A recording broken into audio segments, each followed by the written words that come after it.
La información en contacto directo.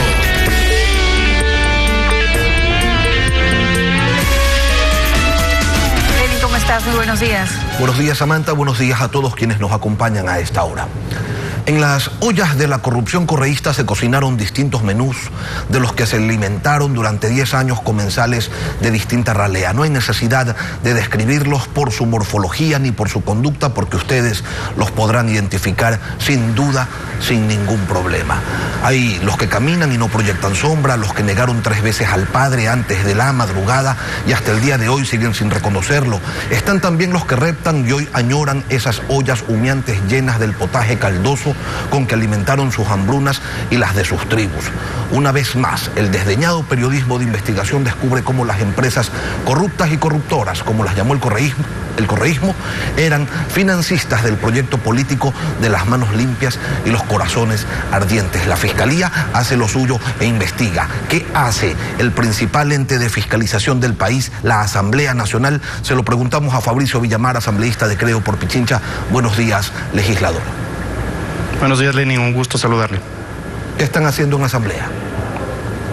Yo creo que existen aquí 2 escenarios sobre los cuales se tiene que establecer las responsabilidades. El uno es el escenario de la justicia.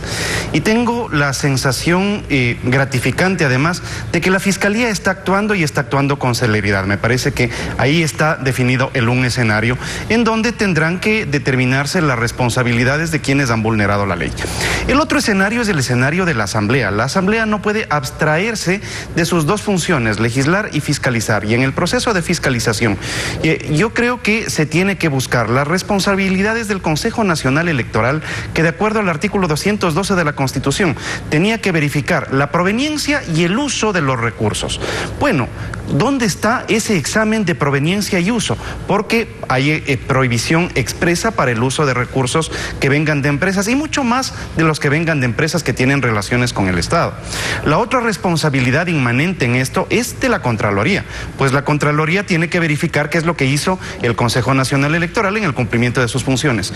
Y hay un último elemento que le he pedido a la presidenta de la Asamblea que lo coloque para que se debata en uno de estos días en el Pleno, y es que el Servicio de Rentas Internas tiene que presentar también cómo fue este mecanismo de cruce de facturas. ¿Por qué?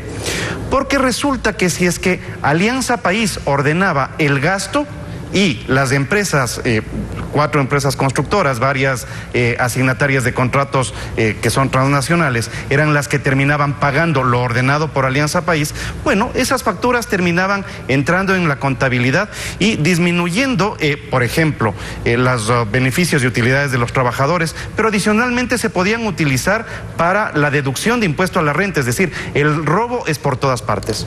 Lo que usted está planteando es que este arroz verde era preparado por distintas manos, que no se trata únicamente de un recaudador y una docena de empresas que aportaban. Se lo pregunto, ¿estamos ante una trama en la que participaron las más altas entidades de control del Estado, desde el Consejo Nacional Electoral hasta el Servicio de Rentas Internas, donde docenas de ojos se vendaron para aprobar todo lo que el partido único querían que fuera, requiriera? Sí. Y yo creo que entonces se abre la posibilidad de auditar el anterior Consejo Nacional Electoral para revisar exactamente cómo hicieron, porque hay 2 miembros del Consejo Nacional Electoral actual que describen que lo que hubo fue un sistema de doble contabilidad. Es evidente que la doble contabilidad implica adicionalmente responsabilidades penales dentro del ámbito tributario.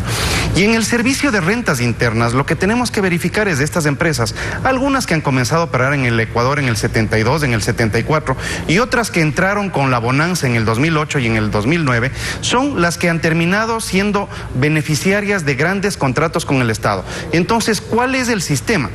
El gobierno de la Revolución Ciudadana en sus 2 versiones llega al poder.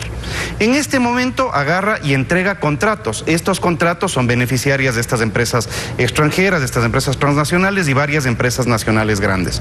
Estas empresas le financian la campaña al correísmo, el correísmo le sigue entregando contratos y estas empresas siguen financiando al correísmo. Bueno, cuando se utiliza este sistema se termina de podrir la participación en democracia de las organizaciones políticas, porque usted tiene unas organizaciones políticas que respetan la ley y tiene otras que en cambio la infringen. Evidentemente no existe equidad en la participación política. Esto significa que estamos ante autorías materiales, autorías intelectuales, decenas de complicidades, y en un buen número de ellas estamos hablando de personas con responsabilidad política. ¿Qué se tiene que hacer con ellos? Se lo pregunto porque actuar ante esta situación requiere, como todo, de voluntad política, y eso aflora o se esconde dependiendo de quién sea el investigado, de qué tan poderosos sean los amigos que se tengan. Entonces, ¿cómo están las cosas al día de hoy? Bueno, la Asamblea tiene que tener la entereza de denunciar a las personas que estuvieron en su momento manejando estos recursos desde la organización política Alianza País. El Consejo Nacional Electoral tiene que tener la entereza de revisar absolutamente todos los gastos y venir y presentarlos en la Asamblea. So pena de que la Asamblea en su momento también pueda actuar sobre el actual Consejo Nacional Electoral. El Servicio de Rentas Internas tiene que presentarnos exactamente cuál fue la pérdida que el Estado tiene y la pérdida que los trabajadores tienen porque estuvieron disfrazando cifras. Y finalmente, yo tengo la sensación de que la Superintendencia de Control de Poder del Mercado tendría que actuar aquí. ¿Por qué? Porque si es que se lanza un concurso de parte del Estado para que participen varias empresas, no gana la que mejor precio le ofrece al Ecuador. Gana la empresa que tiene el teléfono del que asigna el contrato y por lo tanto termina perdiéndose la transparencia en la contratación pública. Si no se combate esto, se va a pensar que esto es absolutamente normal y que lo que han hecho los correístas durante los últimos 12 años es lo que se tiene que hacer cuando una organización política llega al poder, y no es así. Tengo la impresión, tengo la necesidad pública de establecer las responsabilidades ahora para que nunca más a nadie se le ocurra volver a utilizar el poder para poder participar mejor en elecciones. Usted propone entonces que comparezcan ante la Asamblea los vocales del CNE, de la Contraloría General del Estado, de la Unidad de Análisis Financiero, del Servicio de Rentas Internas, y resulta que 6 de 8 son afines o dependientes del régimen, de este régimen, que habría sido también beneficiario de esos aportes. ¿Cuáles podrían ser entonces los resultados de un ejercicio de fiscalización a esos actores? Bueno, lo que pasa es que la Asamblea, en términos de responsabilidades políticas, solamente puede perseguir hasta un año después de la salida de los funcionarios.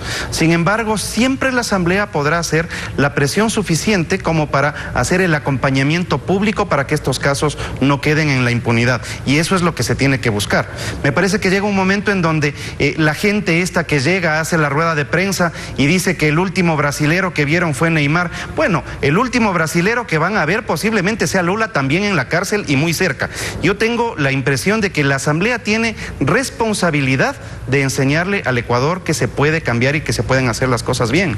¿Hay entonces espacio para que se conforme una nueva comisión especial, ocasional? El bloque de Creo ha solicitado la conformación de una comisión especial ocasional para tratar este tema. Independientemente de eso, he solicitado además que se presenten en el Pleno las autoridades que usted ha mencionado. Y mire, si es que se hace una comisión o esto pasa a conocimiento y trámite en la Comisión de Fiscalización, da exactamente lo mismo. Lo verdaderamente importante es que aquí tiene que haber transparencia, y la transparencia se logra mientras más reflectores hay en el caso. Y en las empresas ecuatorianas que han participado de este proceso, vergonzoso, y habrá que actuar además con la Superintendencia de Compañías. Transparencia, esa es la clave. Y la labor de los legisladores no debe ser únicamente perseguir la corrupción del correísmo, sino todo tipo de corrupción. Y resulta que en este país, señor, hay arroz de todos los colores: arroz colorado, arroz amarillo, arroz blanco, y esto de violar las reglas del financiamiento electoral no ha sido una práctica exclusiva de Alianza País. Por eso es que el Código de la Democracia sigue sin reformarse, y ahí está la norma donde para casi todo existe un vacío, campo abierto para que lo inimaginable ocurra. ¿Hasta cuándo seguimos así, asambleísta? Bueno, parte de las cosas sobre las cuales tiene que trabajar la Asamblea entonces es precisamente en una reforma institucional en donde en el Código de la Democracia establezcamos claramente qué es lo que se puede y qué es lo que no se puede hacer. Y tengamos responsabilidades personales de quienes manejan los recursos y manejan la información, de tal manera que el día de mañana no nos vengan con el cuento de que aquí no pasó absolutamente nada y que si me demuestran 20 centavos me doy un tiro.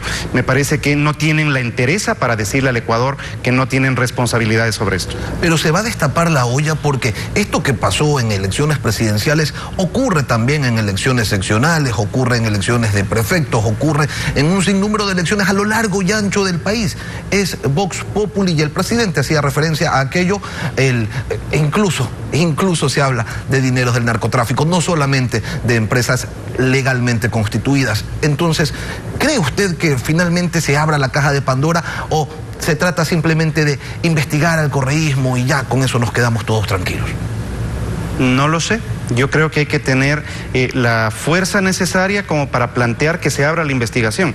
Y luego veremos quiénes dentro de la Asamblea están a favor de ir hasta el fondo en este proceso de investigación. Y en efecto, no se trata de investigar solamente qué es lo que pasó con las cuentas de Alianza País, porque este proceso pudo haber manchado a varias organizaciones políticas más. Muchas de estas empresas han sido contratistas de varios municipios, de varias prefecturas. Si usted suma el caso del escándalo de la semana anterior, que fue la utilización de facturas en donde se entregaba facturas al Estado y el Estado no recibía ningún bien, servicio o beneficio, sin embargo egresaba recursos. Entonces todo esto nos lleva a que desde el SRI se montó toda una trama de protección y al SRI nadie le ha topado. Entonces este SRI que le carga de impuestos a los ecuatorianos al mismo tiempo fue utilizado para esconder una trama de corrupción en los partidos políticos. Ahora, esta postura del bloque de Creo ante el caso Arroz Verde va a redundar en que el bloque al cual usted se pertenece no respalde a ninguno de los candidatos de Movimiento País para las elecciones que se vienen para la reorganización de la Asamblea Nacional, reorganización administrativa. Esa es la discusión que hemos tenido en estos días y que será entregada la resolución por parte de nuestro jefe de bancada la próxima semana. Es decir, no saben todavía si terminarían votando por un candidato de Alianza País. Mi posición pública es que luego de conocerse todos estos casos, es imposible que nosotros que hemos estado peleando contra Alianza País en las calles, en las urnas, en sus formas, en cada uno de los gobiernos autónomos descentralizados. Nosotros que fuimos atacados por esta gente el 3 de diciembre del año 2015, que nos embistieron con tanquetas en la calle cuando hacían reformas a la Constitución, encerrados en la Asamblea. Bueno, mi posición personal es que no hay nada que justifique darles el voto a la gente de Alianza País para este proceso. Entiendo que hay que separar los viejos administradores de los nuevos administradores, pero esta es una decisión que tendrá que tomar el bloque en los próximos días. Posición personal de Fabricio Villamar, habrá que ver si su bloque lo respalda. Gracias por venir a Contacto Directo.